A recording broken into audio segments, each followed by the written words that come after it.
Hello dear friend, welcome to DRS के pharmacy. तो आज हम एमसीक्यू की सीरीज में अभी फार्मेसी सेकंड सेमेस्टर वालों के लिए बात कर रहे थे। इन्फेक्शियस डिजीज से रिलेटेड एमसीक्यू के बारे में हम यूनिट 5 को डिस्कस कर रहे थे। इसमें आज का जो हमारा टॉपिक है ट्यूबरकुलोसिस से रिलेटेड। अभी तक हम लोगों ने लेप्रोसी, टाइफाइड, इस सब से रिलेटेड एमसीक्यू डिस्कस कर चुके हैं। आज का हमारा टॉपिक है ट्यूबरकुलोसिस। तो आप लोग रेडी जाइए अपना अपना आंसर मैच करने के लिए। तो चलिए, हमारे सामने पहला क्वेश्चन रहा, करा हुई चौथी फॉलोइंग इज इन्फेक्शियस डिजीज। इनमें से आपको बताना कौन सी इन्फेक्शियस डिजीज है। तो आप लोग देखिए, मेनिंजाइटिस पढ़े थे इन्फेक्शियस डिजीज में, तो ये भी है हमारी। टाइफाइड भी वो भी तो होती है और क्लोसिस भी होती है। तो इस तरीके से ये सारे इन्फेक्शियस डिजीज की कैटेगरी में आती है। तो 1 का राइट आंसर डी लगा लीजिए। नेक्स्ट क्वेश्चन नंबर 2 कह रहा है tuberculosis is caused by bacterium. Tuberculosis जिस बैक्टीरिया से होता है उस बैक्टीरिया को क्या कहते हैं, जरा बताइए। उसे हम क्या कहते हैं? चलिए ऑप्शन पढ़िए। पहला है माइकोबैक्टीरियम ट्यूबरकुलोसिस, हाँ बिल्कुल सही है, इसी से हमारा टीबी होता है। बाकी जो माइकोबैक्टीरियम लेप्रोई है, इससे हमारा लेप्रोसी होता है। साल्मोनेलाइटिस से टाइफाइड होता है। तो सारे ऑप्शन तो हो गए नहीं, तो 2 का राइट आंसर हमारा ए वाला हो जाएगा। ओके, नोट कर लीजिए। नेक्स्ट क्वेश्चन नंबर 3 कह रहा है what are the symptoms of active TB. Active TB मतलब ट्यूबरकुलोसिस का सिम्टम्स क्या होता है, जरा पढ़िए ऑप्शन और राइट आंसर चूज करके बताइए। ये कह रहा है cough and that last more than 3 week. खांसी आएगी, 3 वीक से ज़्यादा हो जाएगा। और बी हो रहा है लॉस ऑफ एपेटाइट, भूख नहीं लगेगी। अनइंटेंशनल वेट लॉस भी हो जाएगा। ये सारे सिम्टम्स टीबी के हैं, हाँ बिल्कुल हैं। फीवर आएगा, चिल आएगा, ठंड लगेगी और नाइट स्वेट्स भी निकलेगा। तो ये सारे जो ऑप्शन है टीबी के एक्टिव सिम्टम्स है। तो 3 का राइट आंसर डी वाला हो जाएगा, all of the above. Okay, note कर लीजिए। नेक्स्ट क्वेश्चन 4 कह रहा है what make TB hard to diagnose. ऐसा क्या रीजन है जो टीबी को डायग्नोस करने में ज़्यादा प्रॉब्लम होने लगती है। ओके, तो बताइए ऑप्शन क्या रीजन हो सकता है। ऑप्शन पढ़िए और राइट आंसर चूज करिए। तो पहला कह रहा है सिम्टम्स आर नॉट ऑलवेज भी ओबियस, तो ये कोई रीजन नहीं है। सिम्टम्स कम एंड गो, ये भी कोई रीजन खास नहीं है। सी है डिजीज में take year to become active, बिल्कुल सही, क्योंकि जो टीबी की डिजीज होती है सालों लग जाती है इसको एक्टिव होने में।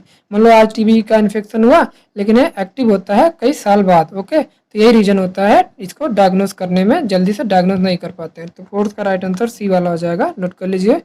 नेक्स्ट है क्वेश्चन नंबर 5 कह रहा है हाउ टीबी डायग्नोस। टीबी को डायग्नोस कैसे करते हैं, चलिए बताइए। तो ऑप्शन है पहला चेस्ट का एक्सरे करके, बिल्कुल एक्सरे हम करते हैं। सैंपल ऑफ स्पुटम, इसका सैंपल भी लेते हैं, बिल्कुल सही बात है। स्किन एंड ब्लड टेस्ट लेते हैं, ये भी करते हैं। तो ये सारे जो ऑप्शन हैं टीबी के डायग्नोसिस में यूज किए जाते हैं। तो 5 का राइट आंसर डी हो जाएगा, all of the above. Note कर लीजिए। नेक्स्ट क्वेश्चन नंबर 6 कह रहा है हाउ टीबी ट्रीटेड। टीबी का ट्रीट कैसे करते हैं। अगर मान लियो ट्यूबरकुलोसिस हो गया तो इसका ट्रीटमेंट भी तो होगा, तो कैसे करते हैं। तो इसके लिए हम ड्रग यूज करते हैं, क्योंकि हमारा ट्यूबरकुलोसिस बैक्टीरिया है तो हमें इसमें देते हैं एंटीबायोटिक देते हैं। तो 6 का राइट आंसर हमारा बी वाला हो जाएगा, नोट कर लीजिए। नेक्स्ट क्वेश्चन नंबर 7 कह रहा है how does tuberculosis spread. Tuberculosis फैलता कैसे, चलिए बताइए। बहुत सिंपल सा क्वेश्चन है, इसका राइट आंसर तो ट्यूबरकुलोसिस से सारे ऑप्शन पढ़िए। तो जो ऑप्शन नहीं होगा पहले से काट लेते हैं। पहला करा थ्रू सेक्सुअल कॉन्टैक्ट से फैलता है, नहीं, इससे कोई रीजन नहीं फैलने का। थ्रू कंटामिनेटेड फूड, इससे भी फैलने का कोई रीजन नहीं है। थ्रू ब्लड के माध्यम से भी टीबी नहीं फैलता है। तो इसमें से हमारा राइट आंसर क्या बचा, थ्रू द एयर। जो ट्यूबरकुलोसिस होता है एयर बॉर्न डिजीज है, इसलिए एयर से फैलता है। तो 7 का राइट आंसर ए वाला हो जाएगा। नेक्स्ट क्वेश्चन नंबर 8 कह रहा है what is causing tuberculosis to become a serious public health problem. ऐसा क्या रीजन है जो टीबी आज पूरे हमारे समाज के लिए बहुत ज़्यादा प्रॉब्लम हो गई है। तो बताइए, इसमें से सारे ऑप्शन पढ़िए। पहला कह रहा है a rise in number of people with HIV infection. कह रहा है HIV इन्फेक्शन से जो पीपल की संख्या बढ़ती जा रही है, बिल्कुल ये भी रीजन हो सकता है। And increase in number of immigration from area of world where TB is common. लोग ऐसी जगह पे आ रहे हैं जहाँ पर टीबी के केसेस ज़्यादा देखे जाए, वहाँ से लोग एक देश से दूसरे देश में चले जा रहे हैं, ये भी रीजन हो सकता है। सी कह रहा है an increase number of homeless people. बहुत सारे पीपुल ऐसे हैं जो इधर उधर घूमते रहते हैं, होमलेस पीपुल, इनसे भी इन्फेक्शन स्प्रेड हो जाता है, ये भी रीजन है। More people falling to finish their TB treatment. बहुत सारे पर्सन ऐसे हैं जो टीबी का ट्रीटमेंट कराने में असक्षम रह जाते हैं, तो उनसे भी फैलता रहता है। तो सारे रीजन हमारे पब्लिक हेल्थ के लिए बहुत ज़्यादा सीरियस प्रॉब्लम देखी जाती है। तो 8 का राइट आंसर ई वाला हो जाएगा, ऑल ऑफ दी एबव।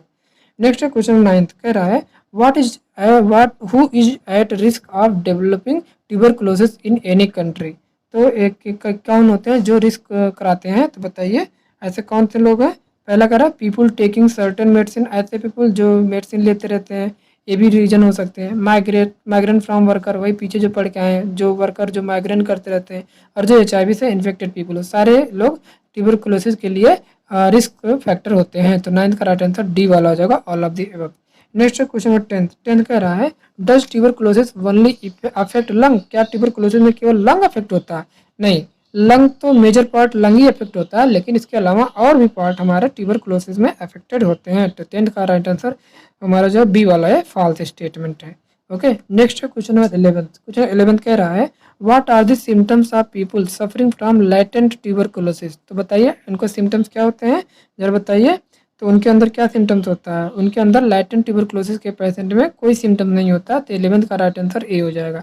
यही तो रीजन है ज़्यादा मतलब खतरनाक हो जाता है, क्योंकि इसका सिम्टम्स ही नहीं अपीयर होते हैं शुरू में। तो 11th का राइट आंसर ए हो जाएगा। नेक्स्ट है क्वेश्चन 12 कह रहा है what is complication of tuberculosis. Tuberculosis के जो कॉम्प्लिकेशंस होते हैं क्या होते हैं? तो इसमें स्पाइनल पेन होता है, हाँ बिल्कुल होता है, जॉइंट डैमेज हो जाते हैं, और ब्लड विजन, ये सारे कॉम्प्लिकेशन है ट्यूबरकुलोसिस के। तो 12th का राइट आंसर डी हो जाएगा, नोट कर लीजिए। नेक्स्ट क्वेश्चन 13 कह रहा है which is first line of drug use in tuberculosis. कौन सी फर्स्ट लाइन ड्रग है जो ट्यूबरकुलोसिस में यूज की जाती है? तो इसमें ऑप्शन देखिए, स्ट्रेप्टोमाइसिन सल्फेट इसका यूज किया जाता है, रिफामेसिन इसका भी यूज किया जाता है, आइसोनियाजाइड इसका भी यूज, सब हमारे फर्स्ट लाइन ड्रग होती है जो ट्यूबरकुलोसिस के ट्रीटमेंट के लिए यूज की जाती है। तो 13 का राइट आंसर डी वाला हो जाएगा, all of the above. Next है 14 का रहा which is second line drug use for tuberculosis. अब इनमें से बताइए कौन सी सेकंड लाइन ड्रग है जो ट्यूबरकुलोसिस के लिए यूज की जाती है? तो ऑप्शन में इसमें देखिए, जो बी एन सी तो हमारी फर्स्ट लाइन ड्रग है, इसे हटा दीजिए। पहला PAS para amino salicylic acid हमारा सेकंड लाइन ड्रग होती है, तो यही हमारा राइट आंसर हो जाएगा 14 का ए।